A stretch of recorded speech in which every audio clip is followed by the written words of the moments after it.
Əziz dostlar, mən Şamo İsayev bir müğənni olaraq unudulmaz dostum, gözəl insan,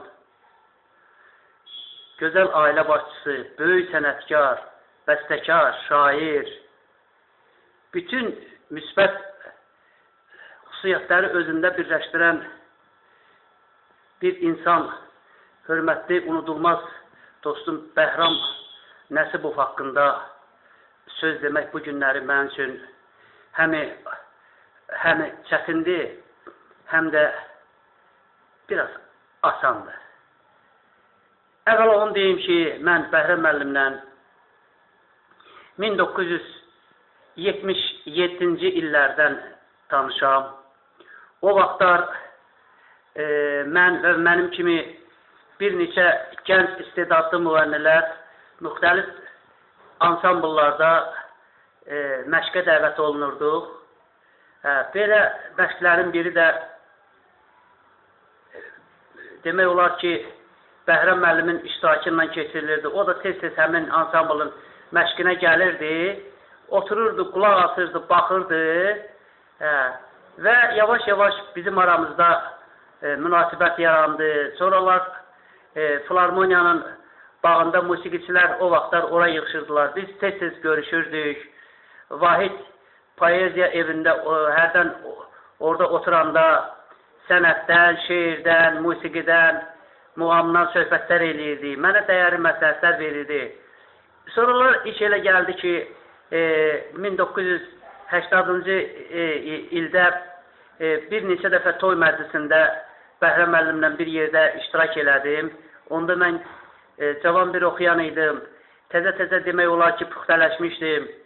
Lakin bir o qədər də hələ səriştəm yox idi. Təcrübəsizlik öz sözünü deyirdi. Lakin mən inanırdım ki, çalışmaqla, çalışqanlıqla hər şeyə nail olmaq olar.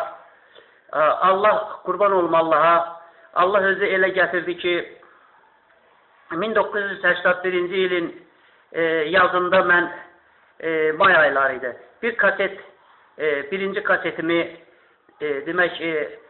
Birinci kasetimi bıraktım. Orada təxminən bir 90 dəqiqəlik kaset idi. Orada çoxlu mahnılar oxumuşdum, muğamlar oxumuşdum. Xoşa gəlimli oldu və heç bir həftə keçmədi ki, məni demək olar ki, heç özüm də bilmədən gördüm ki, artıq mənim yaşadığım ünvana çoxlu sayda insanlar, Respublikamızın dörd bir güşəsindən insanlar gəlir. Məni yay aylarında keçiriləcək, artıq payız aylarında keçiriləcək toylara, yəni 4-5 ay qabaqdan olan toyları artıq məni başladılar toylara, demək bir gənc müğənni kimi dəvət eləməyə. Mən də belə halda əlbəttə çalışırdım ki, bir gözəl musiqi dəstəsi yaradım. Bu işdə unudulmaz dostum, bəstəkar, gözəl gitara ustası, gözəl sənətkar, gözəl muğam bilicisi Bəhram müəllim mənə demək olar ki, böyük yardımcı oldu. Çox böyük, çox böyük. Onun köməyi ilə, onun məsləhətinlə mən istedadlı musiqiçilərdən ibarət olan bir dənə gözəl bir ansambl yaratdıq. Bəhram müəllimin rəhbərliyindən bu ansambl demək olar ki, 1994-cü ilin axırına qədər bir yerdə oldular. Demək olar ki, belə deyək də, el arasında kalendarlı həmən musiqiçilər mənimlə bir yerdə Respublikamızın dörd bir güşəsində elə bir rayon, elə bir kənd olmadı ki, biz oraya getməyək. Zaqafqaziyanın bütün güşələrində toylar saldıq. İnanın Zaqafqaziyanın hər bir yerdə deyirəm. Biz sonra Bəhram müəllimin əlbəttə burada çox böyük rolu vardı. Biz sonralar, məsəl üçün, həmin illərdə, 82-ci ildə Almatı şəhərinə qədər müxtəlif Orta Asiya şəhərlərinə toya dəvət olunduq. Getdik. Respublikadan kənar neçə-neçə məclislərdə mən Bəhram müəllimlə bir yerdə yoldaşlıq elədim. Bəhram müəllim məni əsən küləkdən, yağan yağışdan, sərt küləkdən, qardan, borandan qoruyurdu. Qoymurdu başımın üstündən külək əssin. O pəncərənin şüşəsini belə açmağı musiqiçilərə rəva görmürdü ki, Şamil müəllimə bir anlıq soyuq olar. Ola bilsin onu qıraq adam hiss eləməz ki, onun oxumağında. Ancaq mən hiss eləyirəm ki, nəsə orada ola bilər. Ona görə o məni hər şeydən qoruyurdu. Hər şeydən evə gəlirdi, nə lazımdır. Mənlə bərabər özü gedirdi, məni qoymurdu heç başından düşməyə. Sən olmaz, soyuq olar, külək olar. Ağır toyumuz var, yat, sincər. Evdən qoymurdu bayrağa çıxmağa. Yat, sincər. Bax, mən belə bir insanın haqqında xoş sözləri, xoş xatirələri demək mənim üçün, görürsünüzmü, necə də fərəhlidir, sevinə-sevinə, fərəh keçirdə deyirəm. Ancaq həm də ağırdır ona görə ki, mən belə bir insanı tez-tezib. Belə bir insan Allaha qurban olum. Alın yarsıdır da, alın yarsıdır. Bəhrəm müəllim heç nədən, biraz həmişə qan təzyiqindən şikayətlənirdi ki, qan təzyiqim belə, qan təzyiqim elə. Dərmanlar qəbul eləyirdi. Sadəcə olaraq biraz onda da yorğunluq var idi. Müəyyən hallarda vətənpərvərlik ruhu onda çox böyük idi. O Qarabağımızın beləsi bir vəziyyətdə Füzulinin anadan olduğu Aşağı Rəfədinli kəndinin düşmənlər tərəfindən zəbt olunmağı, talanmağı ona çox ağır gəlirdi. Ağır gəlirdi, dözə bilmirdi. Deyirdi, mənim ürəyim partlayır Ayşəva, mən dözə bilmirəm bu dərdə. Bəhrəm müəllim çox vətənpərvər adam idi. Əbəs yeri deyil ki, hələ o cavanlıq illərində İncəsənət Universitetində oxuduğu illərdə, ilk illərdə Qarabağ mahnısını, sözlərini, musiqisini yazdı və hörmətli professorumuz Arif Babayev o mahnının ilk vasısı oldu. Gözəl, çox gözəl, yüksək zövqlə o mahnını oxudu. Dillər, ağızlar əzbər oldu. O mahnı bugün də elə bir toy olmaz ki, Qarabağ adı çəkilən kimi o mahnı səslənməsin. Mən özümə borc bilirəm ki, Bəhrəm müəllimdən keçirdiyim o 14-15 illik o bir yerdə olmuşuq. Demək olar ki, gecə-gündüz bir yerdə olmuşuq. O illərə görə mən onun Bəhrəm müəllimin ruhuna borçluyam. Mən Bəhrəm müəllimdən çox şeylər öyrəndim. Bəhrəm müəllim böyük müəllim idi, böyük ustad idi. Soruşa bilərsiniz ki, onun böyüklüyü, ustadlığı nədədir? Mən sizə belə qısaca şəkildə ərz edeyim ki, toy məclisidir, çox ki toy məclisidir, oturmuşuq və yerdə oturan qonaqlardan biri məsələn gəlir deyir ki, Əliağa Vahidin filan qəzəlini mümkünsə oxu. Mən baxıram Bəhrəm müəllimin üzünə, Bəhrəm müəllim gülümsüyür. Deyir, baş üstə, bu saat. Mənə, həmişə bildiyiniz kimi o mənim yanımda otururdu, biz yanaşı otururduq. Mənə deyir ki, narahat olma.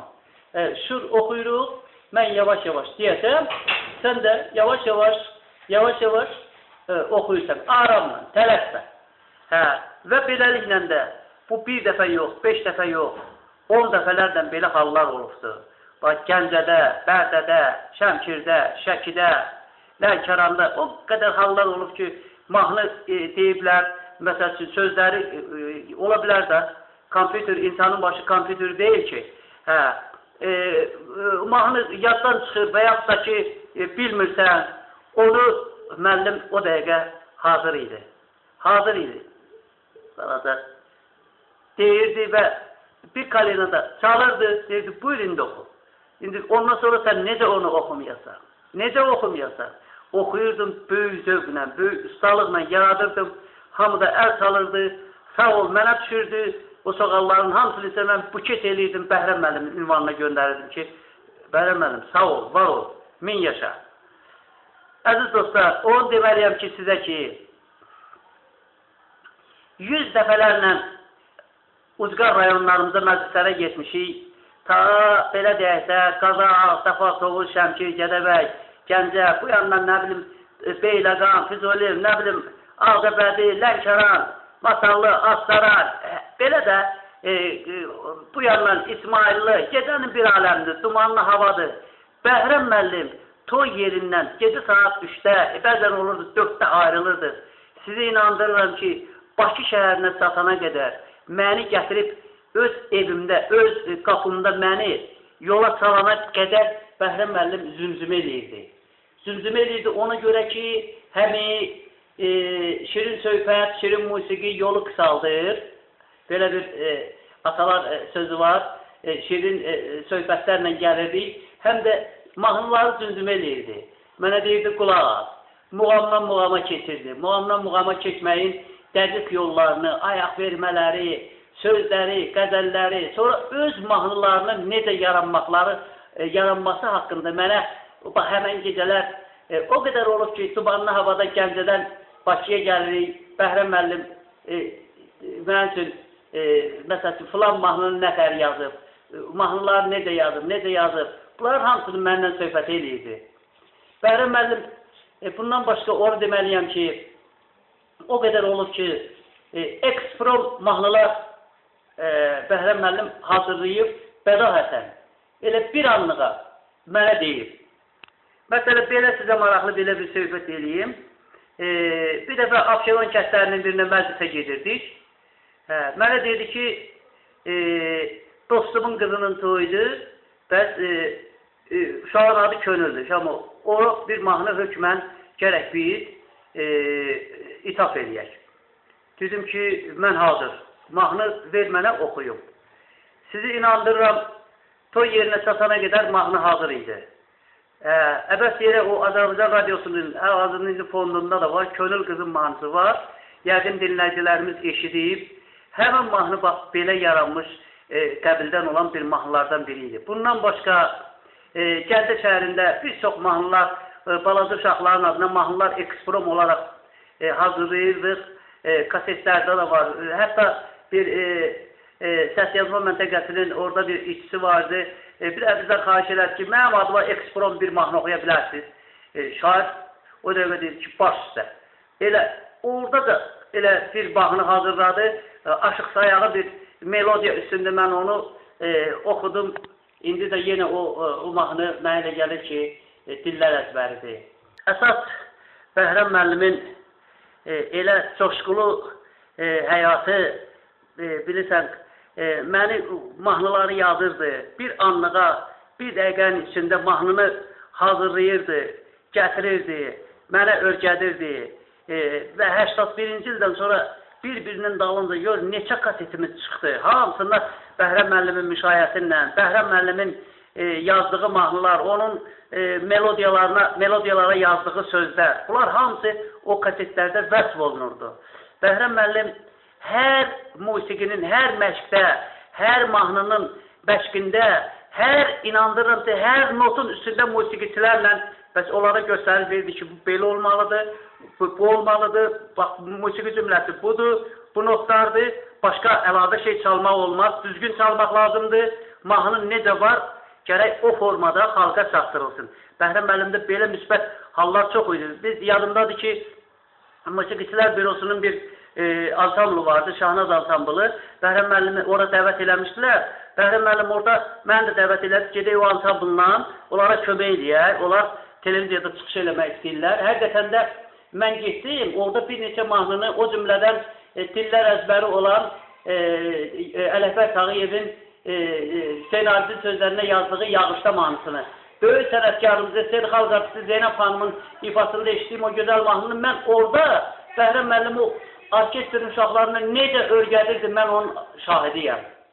Necə şahidiyəm? O 2 gün, 3 gün belə məşqlərdə qoymadı mən heç oxumağa. Onları dəqiq örgədəndən sonra mənə dedi ki, gəl indi bunlarla oxu. Və oxuduq, çox böyük demək olar ki, həmən mahnı nailiyyət qazandı, rəğbət qazandı. Hara gedirdim o mahnını mənə ifa elətirirlər. Sonradan elə oldu ki, Azərbaycan televiziyasında unudulmaz şair dostum Hafiz Baxışla bizə xahiş elədi ki, bəlkə elə bunu duet eləyək. Həqiqətən də duet elədik. Səbinə xanımla, İlyasova ilə onu duet oxudu, çəkdirdi, səhər görüşlərində, başqa musiqi proqramlarında onu verdilər. Bəhrəm müəllim çox musiqiyə qarşı çox həssas adam idi. İstəyirdi ki, kimin hansı bəstəkarın musiqisi olsun, dəqiq olmalıdır, dəqiq oxunmalıdır. O sayədə mən onu çox bəyənirdim, onun məsələlərinə diqqətlə qulaq asırdım. O mənə deyirdi ki, bu mahnıda bu qəzəl oxumaq olar. Bu vətən haqqında qəzəldir, sən burada sevgidən oxumaq düzgündür. Bu mahnı sevgidəndir, sən burada vurub vurmaqdan, yıxıb tutmaqdan bu belə şey eləmək olmaz. Hər mahnının sözlərinə uyğun, süjet xəttinə uyğun qəzəl, qoşma və ya sair şeyləri seçib oxumaq lazımdır. Bəhrəm müəllim beləliklə onun musiqi yaradıcılığının ən böyük təsir edən amillərdən biri, hörmətli tamaşaçılar, 92-ci ildə fevral ayının 26-sında Xocalı faciəsi oldu. Bəhrəm müəllim demək olar ki, o gündən sonra süstləşdi. Bəhrəm müəllimin əli qolu işləmirdi. Bəhrəm müəllim o qədər ruh düşkünlüyünə düşmüşdü ki, bu niyə belə oldu? Mənim Qarabağım, mənim qarış-qarış gəldiyimiz o diyarlar niyə belə oldu? Sizi inandırırım, o 93-cü ildəki 93-cü ilin ilə payız aylarının axırı idi. Müəllim xəstələndi. Ona baxmayaraq, o bizim ansamblımız 94-cü ilin axırına qədər yenə bir yerdə idi, yenə Bəhrəm müəllim məsləhət eləyirdi. Bəhrəm müəllimin məsləhətinlə mahnılar oxuyurdum, çəkdirirdim. Azərbaycan televiziyasında və yaxud da ki, kasetlərə mahnılar.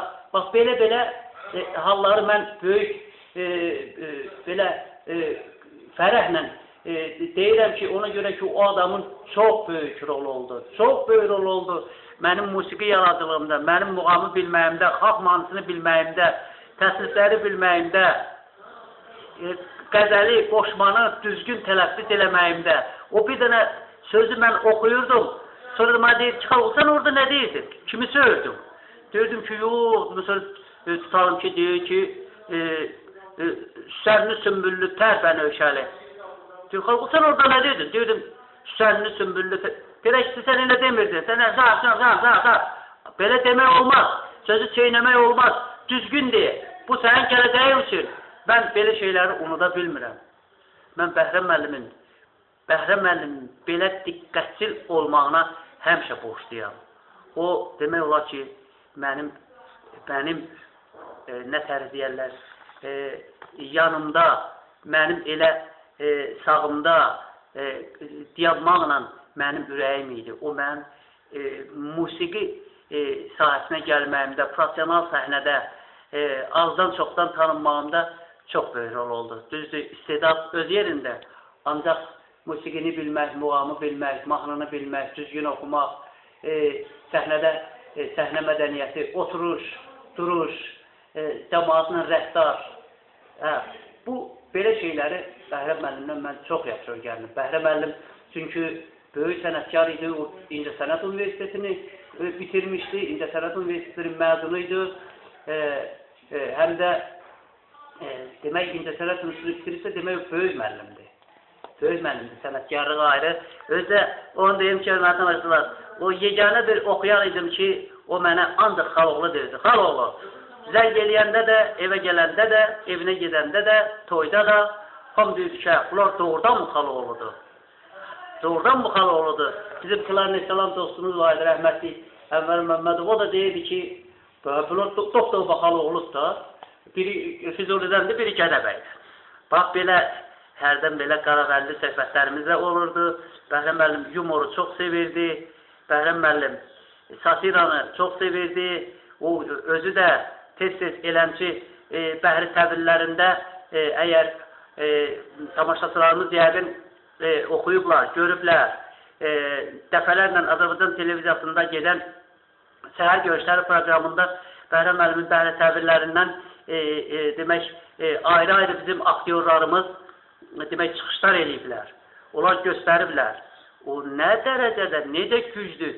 Bəhri təvil yazmaq hər şairə, hər yazıcıya nəsib olan haldır. Bu, Azərbaycanda demək olar ki, bu yolun bir neçə nəfər yaxşı yazarı var idi, bir də Bəhrəm müəllim idi. Bəhri təvil. Hamı yaza bilərdi, ancaq Bəhrəm müəllimin bəhri təvillərindən yoxdur.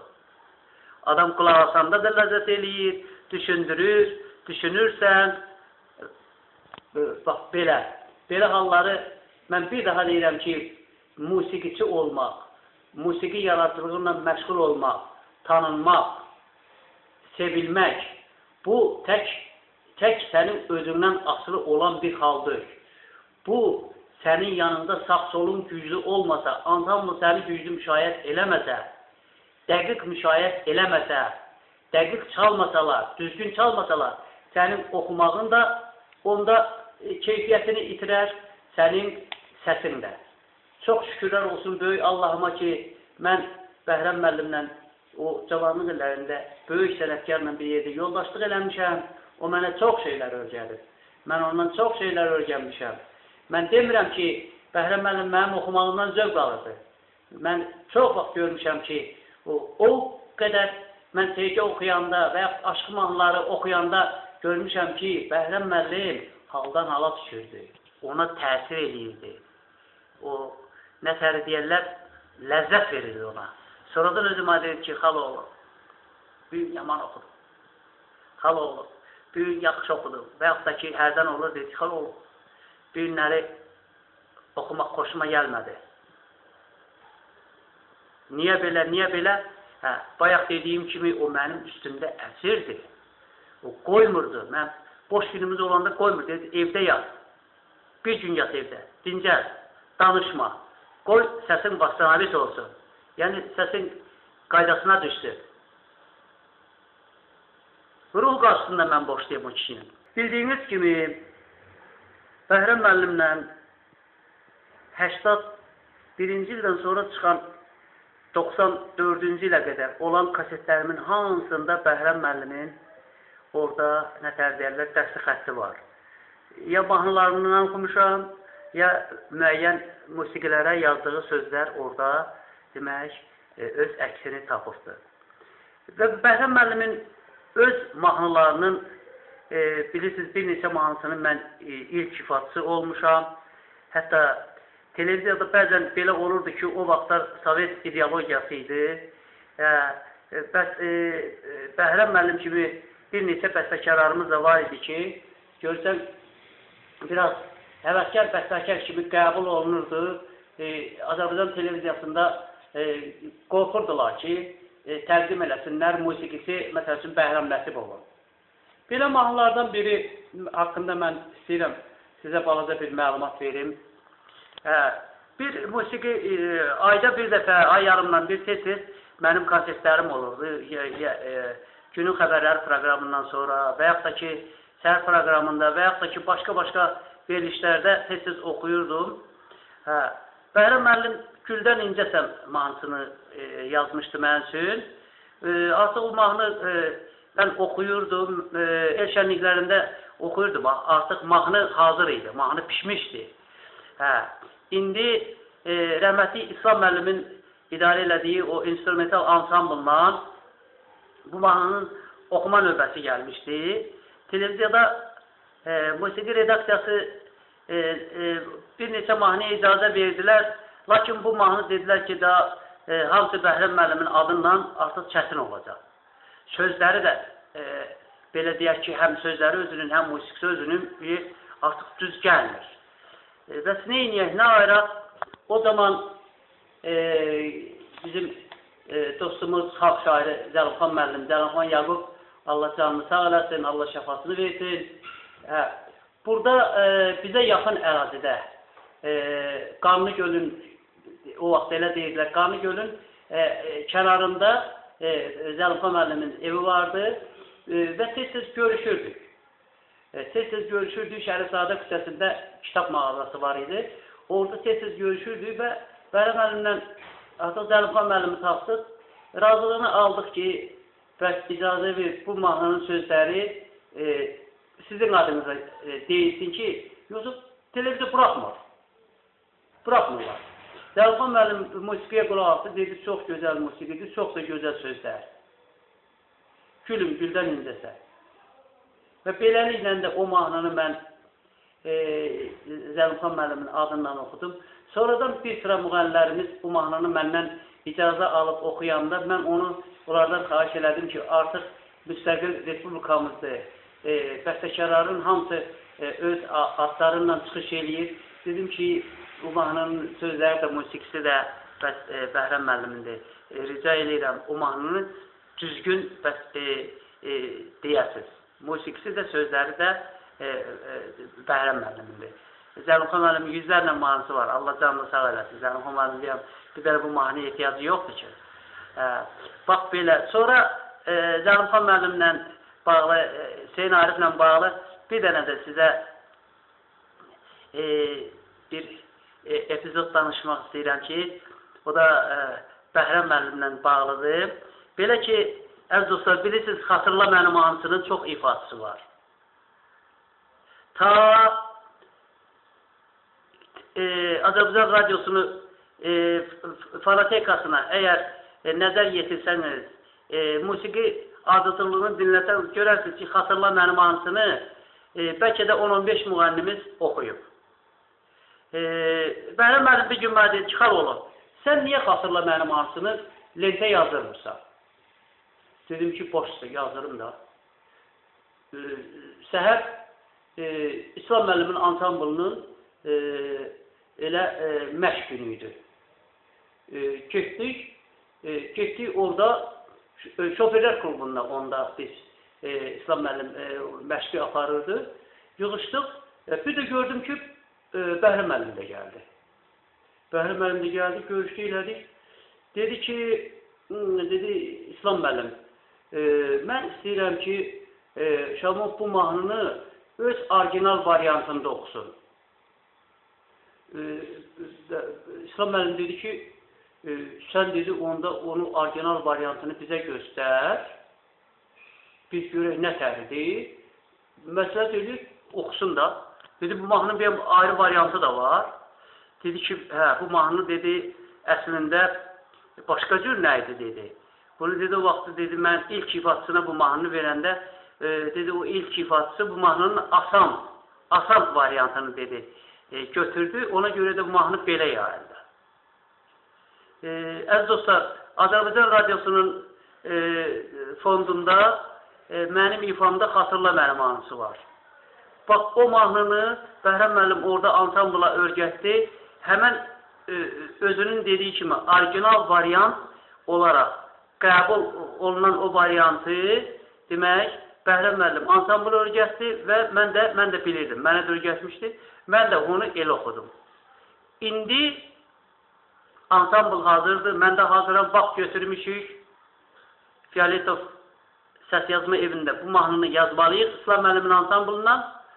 Bəli, Bəhrəm müəllim dedi ki, dedi, xaloğlu, sabahları günorta saat 3-də bəs Aşıqlar Birliyinə getməliyik. Dedim, xeyr ola. Dedi, gedək Hüseyn Ariflə görüşək. Dedi, həm görüşək, həm də gedək, xahiş edək bizə Xatırla mənim elə o şeirə uyğun bir kupletdə şeir əlavə eləsin özü. Onu arada muğamat formasında oxu. Heç bir etiraz eləmədim. Getdik Aşıqlar Birliyinə, çıxdıq yuxarı, gəldik Hüseyn Arifin otağının yanına, gördüm, diyandıq. Gördük, içərdən saz səsi gəlir. Çox qəribə idi. Bəhrəm müəllim balaca dinşədi, baxdı. Mənə dedi ki, əlinlə işarə elədi ki, gəl sən də yaxın gəl. Yaxınlaşdım, gördüm ki, balaca görünürdü. Nə görsəm yaxşı, gördüm rəhmətli Hüseyn Arif divanda oturub, Zəlimxan Yaqub da Allah canını sağ eləsin, sağ əlində dilqəmi aşıq havasını yavaş-yavaş ifa edir. Belə çox o təəssüratı inandırıram sizi, mənə o qədər müsbət bir emosiya bağışladı ki, o təəssürat. Bəhrəm müəllim qapını döydü, yavaşca girdi içəri. Hüseyn Arif bizi çox xoş təbəssümlə qarşıladı. Gəl dedi, gəl ay Bəhrəm, gəl ay Şamo, gəl. Bəli, biraz da mənim haqqımda xoş sözlər dedi.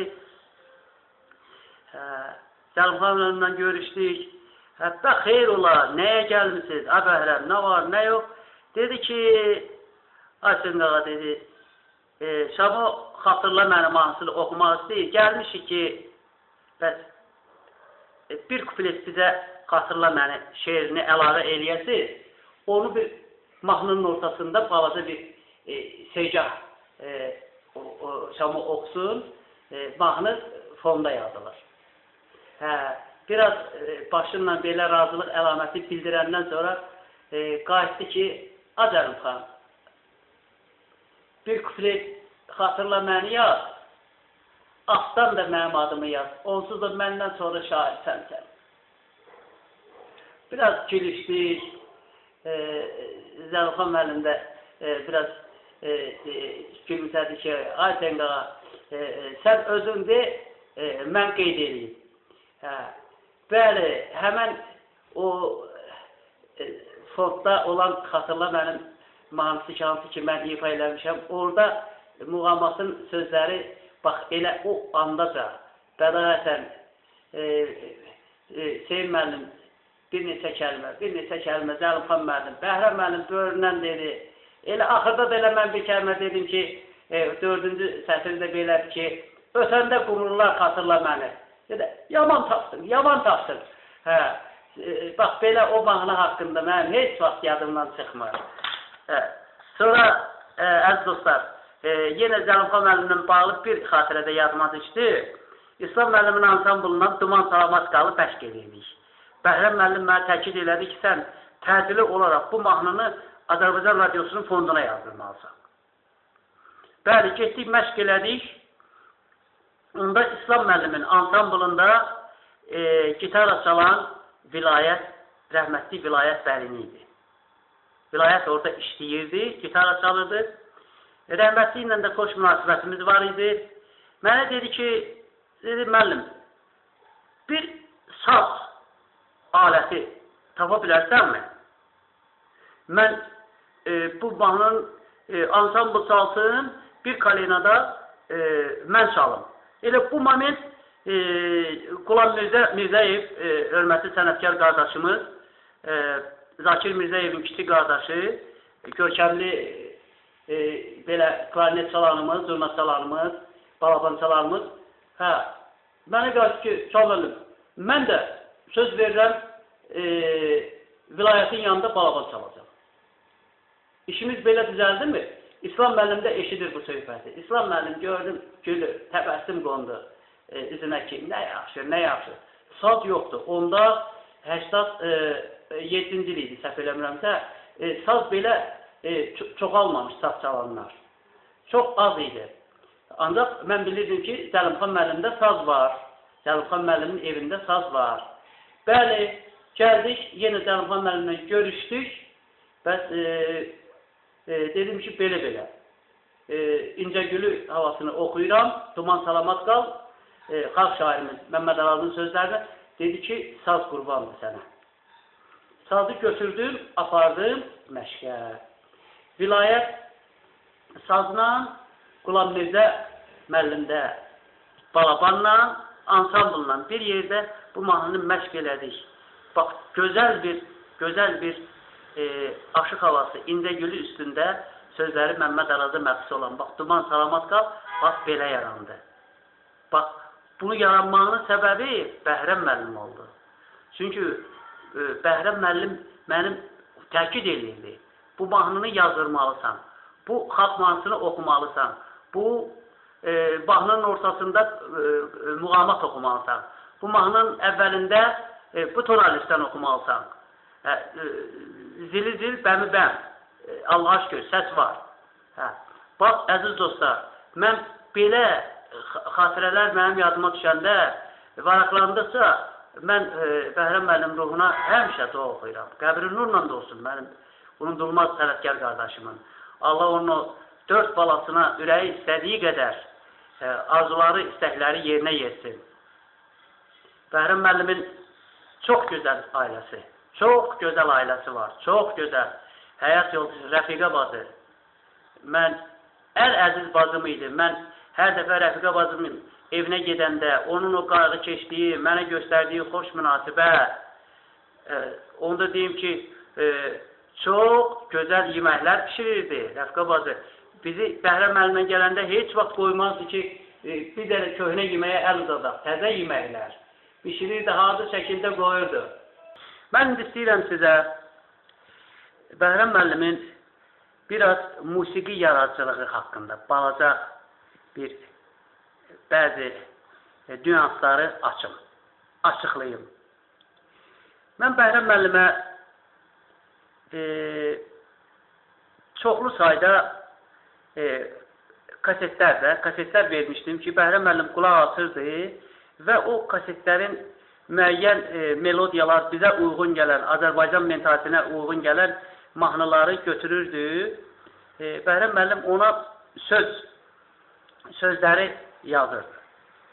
Bəhrəm müəllimdə belə bir müsbət xüsusiyyətlər mən o kasetlərə ikisinə də qulaq asırdım. O musiqinin əsas musiqiyyədir. Oradan Bəhrəm müəllimin o hazırladığı, belə deyək də, aranjman kimi elədiyi o melodiya hansı ki, sonradan biz onu məşq eləyib lentə yazdırırdıq. Bəhrəm müəllimdə belə bir xüsusiyyətlər var idi. Tutaq ki, melodiya gəlir, melodiyanı eşidirdi. Lakin, özü mənə dəfələrlə demişdi ki, melodiya çox qəribədir ki, məsəl üçün, burada hecanın biri, məsəl üçün, deyək ki, 10 hecadır, biri gəlir 13 heca, biri gəlir 9 heca. Bunu artıq uyğunlaşdırmaq lazımdır. Heç olmasa, iki musiqi cümləsi eyni hecada olmalıdır. Belə də, deyək ki, məsəl üçün, belə deyək ki, hər hansı bir musiqi, birinci musiqi cümləsi, deyək ki, Bəhrəm müəllim Heysaqlı deyirdi ki, baxalım, bu 10 hecadır. İndi ikinci hecada, bəlkə də 10 olmalıdır. Ancaq deyir ki, bu niyə belə əksik gəlir, düz gəlmir, tamamlanmır. Onu Bəhrəm müəllim böyük ustalıqla, böyük sənətkarlıqla, özü onu elə eləyirdi, elə formaya salırdı ki, onu qulaq asanlara da ləzzət eləyirdi. Bütün musiqiçilərə də ləzzət eləyirdi. Və heç kəs deyə bilməzdi ki, bu musiqi nə tər yaranıb. Bax, Bəhrəm müəllimdə belə müsbət hallar çox idi. Bəhrəm müəllim o mahnını eşidən kimi musiqini, hecasını, balaca hecasını fikir verirdi. Artıq sizi inandırırım, yarım saat keçməzdi ki, artıq musiqi hazır idi. İslam Rızayevin rəhmətliyin sözü olmasın, o belə bir söz deyirdi ki, Bəhrəm istəsə bir günə 10 dənə mahnı yazar. Bax, həmən sözlər elə, bax, mən onun üstünə gəlmək istəyirəm ki, bax, Bəhrəm müəllimdə belə bədahətən sözü eşidən kimi musiqini hazır idi. Demək olar ki, dəqiqliklə musiqi otururdu, sözlər otururdu öz yerinə. Oxuyurdun, görürdün ki, dəqiq tamamlandı, nöqtəsi, vergülü, hər şeyi öz yerində. Bəhrəm müəllim hələ mənlə işləməmişdən də qabaqlar çox böyük sənətkarlar üçün müəyyən təsniflər, müəyyən mahnılar yazıbdı. O cümlədən Arif Babayev üçün, İslam Rızayev üçün, Niyaməddin müəllim üçün, Süleyman müəllim üçün və s. başqa oxuyanlarımız üçün çoxlu mahnılar yazıb. Qadın müğənnilərin bir neçəsi demək olar ki, Bəhrəm müəllimin o mahnılarından demək müsbət mənada onlar qidalanıblar. Bəhrəm müəllimin ən böyük xüsusiyyəti, məsəl üçün, mənlə işləyəndə o idi ki, o mahnının o hardakı hazır musiqi gəlirdi, biz ona hazır deyirik. Ancaq o əslində çox da hazır deyildi. Onu Bəhrəm müəllim əvvəlini, axırını özü elə artırmalar, özü elə əlavələr eləyirdi ki, o artıq hazır olurdu. Hazır olurdu. Bəlkə də o oradakı variant kimi biz onu səsləndirib oxusaydıq, bəlkə də ola bilsin, kiminsə xoşuna gəlməzdi, yarımçılıq hesab olunardı. Ancaq Bəhrəm müəllim onun əvvəlinə qulaq asırdı, əvvəlinə, axırına elə əlavələr eləyirdi ki, Azərbaycan cümlələri, musiqi cümlələri ora əlavə olurdu və onunla da demək, mahnı tamamlanırdı, ləzzət eləyirdi. Qulaq asana da, oxuyana da, hər kim istəyirdi, onu oxuyurdu, oxuyanlardan söhbət gedir və hamısına da ləzzət eləyirdi. Mən dəfələrlə İslam müəllimin ansamblının məşqində belə İslam müəllimin söhbətinin şahidi olmuşam ki, o deyirdi ki, mən məşq eləyirdim Bəhrəm müəllim mahnılarını, deyirdi ki, çox gözəl mahnılardır, çox gözəl mahnılardır. Da deyirdi, istəsə bir günə 10 dənə mahnı yazar.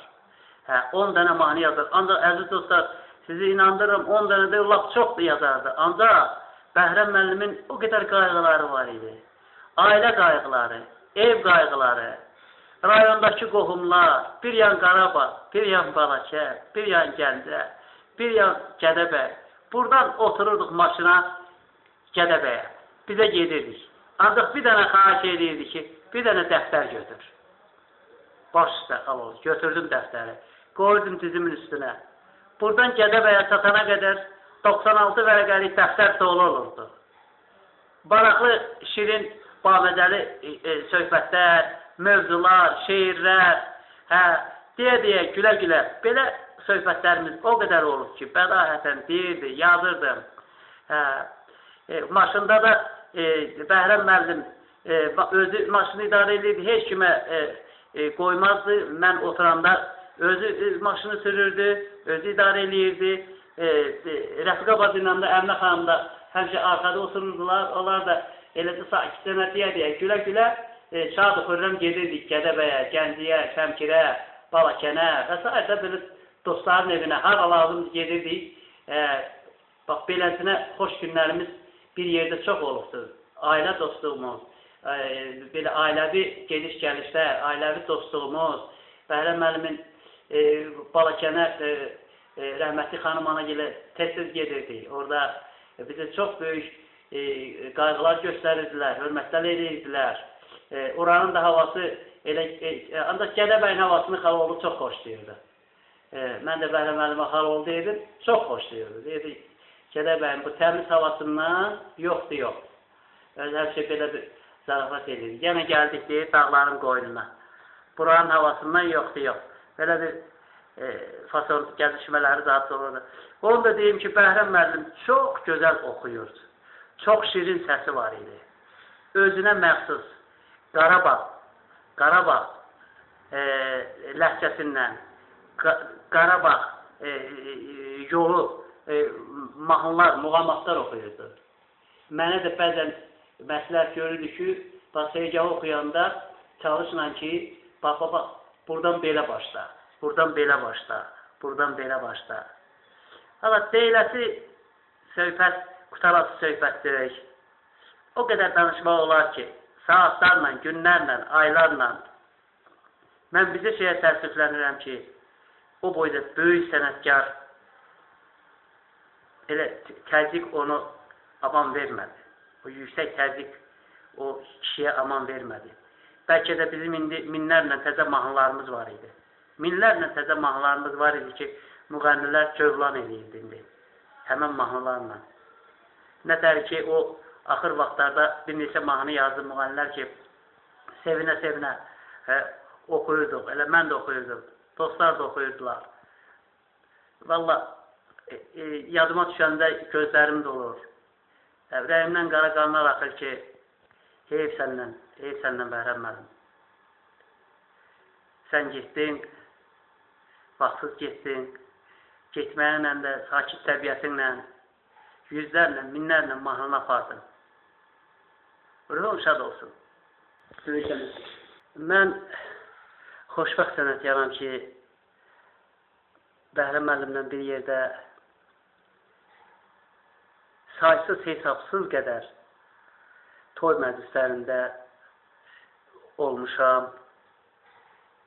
Elə toyları biz aparmışıq ki, elə el şənliklərinin aparıcısı olmuşuq ki, Respublika səviyyəsində tanınan yüzlərlə insanların biz məclislərində Bəhrəm müəllimlə bir yerdə bizim ansamblımız orada iştirak edib. Heç yadımdan çıxmaz ki, biz olan məclislərdə məsəl üçün tanınmış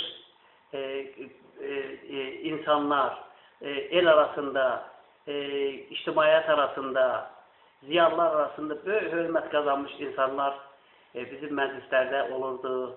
Bizim məclislərdə bizi dinləyirdi və həmişə də bizim çıxışımıza müsbət qiymət verirdi. O bizi sevindirirdi. Mən bir neçəsini deyə bilərəm ki, məsələ görkəmli yazıçımız Nahid Hacıyev. Nahid Hacıyev bildiyiniz kimi həm Azərbaycan televiziyasında o işləyirdi, yüksək bir vəzifədə işləyirdi. Ona baxmayaraq o, məsəl üçün, bizim ansamblın çıxışını çox böyük ruh yüksəkliyi ilə bəyənirdi. Əl-xüsusda, məsəl üçün, hansı toyda, məsəl üçün, tez-tez görüşürdükdə, biz görüşən kimi sakitcənə Bəhrəm müəllim, Nahid müəllimin şərəfinə, onun xoşladığı, məsəl üçün, Bəhrəm müəllim, mənim elə sevdiyim Sarı Bülbül mahnısını Bəhrəm müəllim çox böyük ustalıqla ifa edirdi.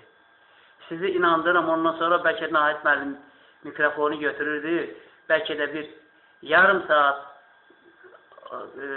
bizim haqqımızda, Bəhrəm müəllimin haqqında, bu istedad haqqında xoş sözlər deyirdi.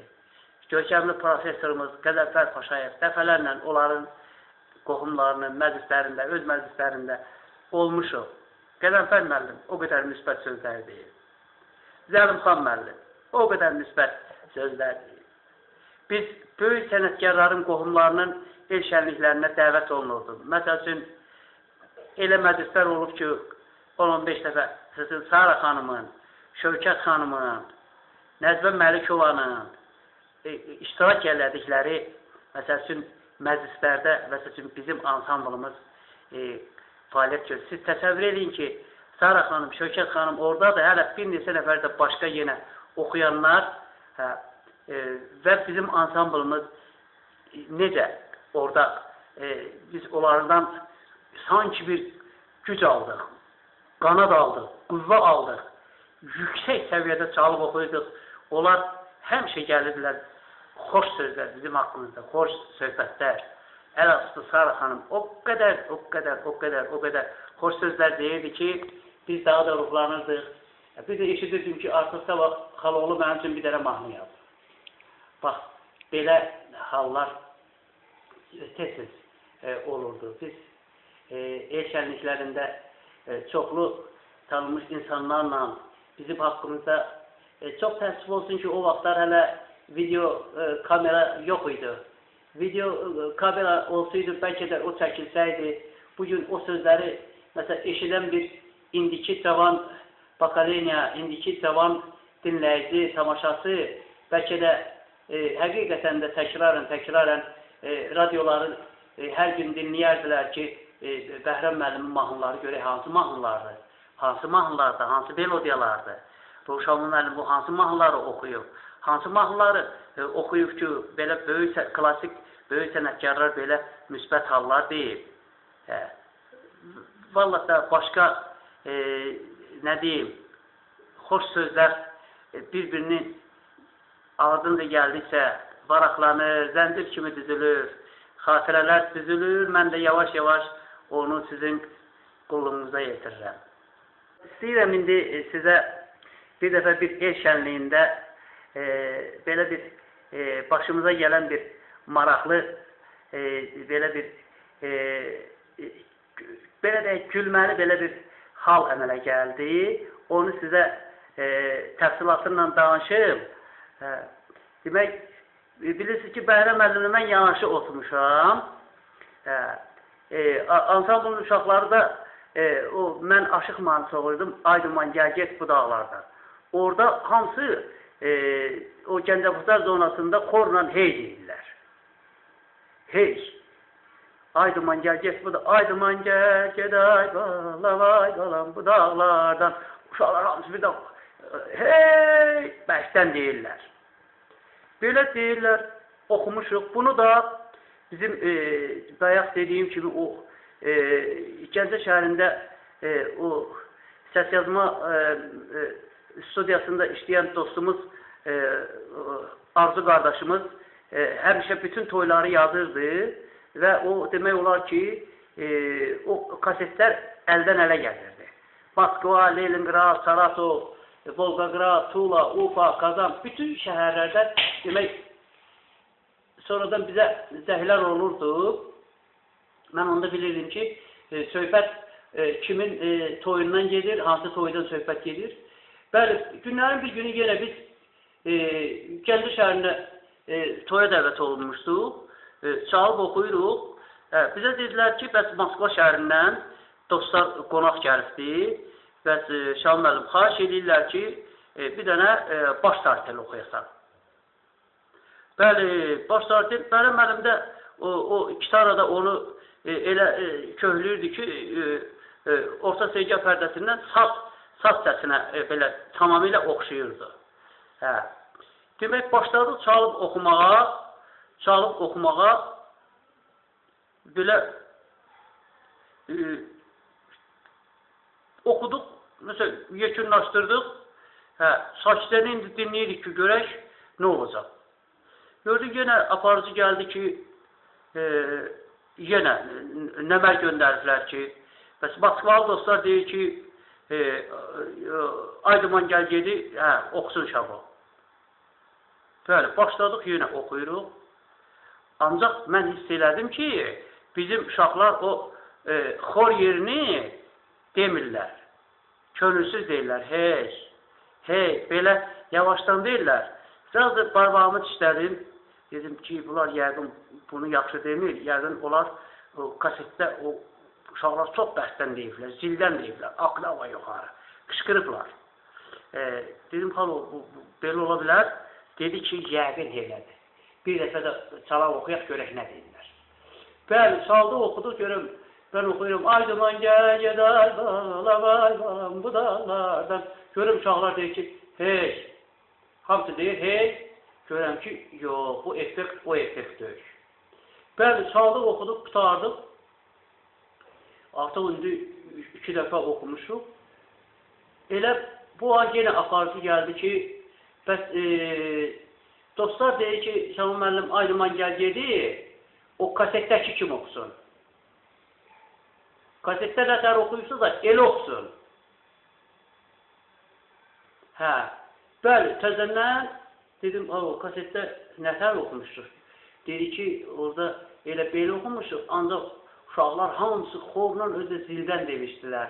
Hey, yəqin həmən o, demək, o xor yeri bunlara xüsusi ləzzət verir. Ona görə bir də xahiş edirlər. Bəli, həmin o yoldaşlar bizə yaxın gəldilər. Yüksək səviyyədə bizə, demək, musiqiçilərin, demək olar ki, stolun üstünü, demək, nəmərlə doldurdular ki, ay Şamo, sən onu orada nətər hey deyirlər, deyirsiniz. Elə deyim, o bizdə coşaq oynayaq. Xal oldu, mənə dedi ki, görürsən, bax, dediyimiz düz çıxdı. İndi təsəvvür edin ki, başladıq yenə oxumağa. Bir balacanın tempini artıq elədik, çox yox. Balaca ki, yəni ki, oynasınlar. İndi başlayıram, Aydıman gəl, ay balam, bu dağlardan. Sizin andırıram, uşaqlardan bir hey çıxır, hey! Görürəm ki, orada olan adamlar bizdən də daha çox, hamısı bəlkə də bir 15-20 nəfər oynayır, onlar bizdən də çox, daha çox, hey! Elə deyirlər ki, sizi inandırıram, həyətdə olan adamlar, küçədə olan adamlardır, restoranın ətrafında hamısı da gəldi girdi ki, burada hamısı mahnı çalıb oxunur. Belə burada yüksək səs gəlir. Bəli, bu mahnını bir neçə dəfə çaldıq, oxuduq. Elə axırıncı dəfə hey deyə biraz da boğam elədim, ayaq elədim. Həmin o Moskvadan gələn dostlardan biri də tanınmış dostlardan biri idi. Allah canını sağ eləsin. Gəldi, məni öpdü. Dedi ki, hamınızı öpürəm. Bu oxumaqdan sonra artıq marş. Marş çala bilərsiniz. Durun, oturun, bir çörək yiyin, yolunuz uzatdı. Bax, belə bir əhvalatlar da bizim başımıza gəlir. Bir mahnını bizə 5 dəfə, 10 dəfə təkrar elətiriblər. Elə Gəncə şəhərində bir də bir dostun məclisinə getmişik. Sizi inandırıram, bəlkə də bir 20 dəfə mənə sona bülbüllər oxuturublar. Düzdür, mən o lap yüksək tonalitdən oxumurdum. Özümə məxsus olan pərdədən, orta segahdan, məsəl oxuyurdum. Sizi inandırıram ki, Bəhrəm müəllim müşayiətindən toy ağzımdan qutarırdı, deyirdi, sona bülbüllər. Belə bu minvalla saat 4-5-in yarısına qədər ancaq sona bilbirlər çalıb oxuduq. Ondan sonra bəy gəldi, xahiş elədi ki, dostlarım oynamaq istedi, icazə ver. Ondan sonra kişi gəldi, mənə öpdü, keçdi, getdi içəri dincəlməyə. Toyda başladılar cavanlar oynamağa. Bax, belə müsbət xüsusiyyətlər, belə hallar çox olubdur. Belə hallar çox olubdur. Bəzən görürdüm, küsürlər olur müzikatlar arasında. Nəsə, xırda bir detalın üstündə bir-birindən inciyirdilər. Klarnet salan, karman salandan, nağara salan, qoşa nağara salandan, nağara salan, sinsator salandan. Bəhrəm müəllim çox böyük ustalıqla, çox böyük, nətər deyirlər, ağsaqqallıq eləyirdi. Yığırdı onları elə şirin dillə, müayənləşdirirdi, sakitləşdirirdi. Onların arasında olan o intriqaların hamısını yox eləyirdi. Şirinlik yaradırdı, mehribansızlıq yaradırdı və həqiqətən də elə filarmoniyanın bağında deyirdilər ki, böyük sənətkarların dilindən eşitmişəm ki, sənin ansamblının, uşaqlarının bir-birinə olan münasibəti nümunədir. Gərək o birisi ansambllar da bunlardan nümunə götürsünlər. Hər cəhətdən bir-birinə münasibətdə, həmi onların maddiyyatının təminatında, hansı ki, mən tərəfindən, Bəhrəm müəllimin göstərişindən, Bəhrəm müəllimin məsləhətindən nə lazım deyilir? Mən heç vaxt Bəhrəm müəllimin belə müsbət cəhətlərini unuda bilmərəm. Ürəyimdə olan bir çox sözləri, bir çox xatirələri az da olsa bir hissəsini sizə çatdıra bildim. Lakin mən özüm də bilirəm ki, o söhbətlərin çox az bir hissəsidir. Bəhrəm müəllimlə mənim tək musiqi birləşdirib. Biz demək olar ki, məsləkdaş idik, sirdaş idik. Mənim nə sirrim, nə söhbətim vardı, ona məsləhət edirdim. Ondan məsləhət alırdım. O da eyni ilə mənlə bir şey olanda mənlə məsləhətləşirdi.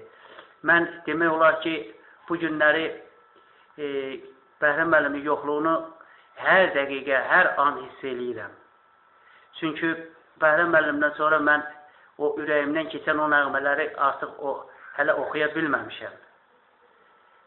Belə deyirəm, ey böyük ustad, ey böyük sənətkar, ruhum şad olsun. Mən sənin o böyük sənətkarlığın qarşısında, böyük insanlığın qarşısında qayğıkeş, mehriban, səmimi bir dost olmuşuq. Bütün bu münasibətlərimizin qarşısında mən sən ruhum qarşısında da belə baş əyirəm. Allah sənə qəni-qəni rəhmət eləsin. Qəbrin nurla dolsun, ay Bəhrəm müəllim. Qəbrin nurla dolsun.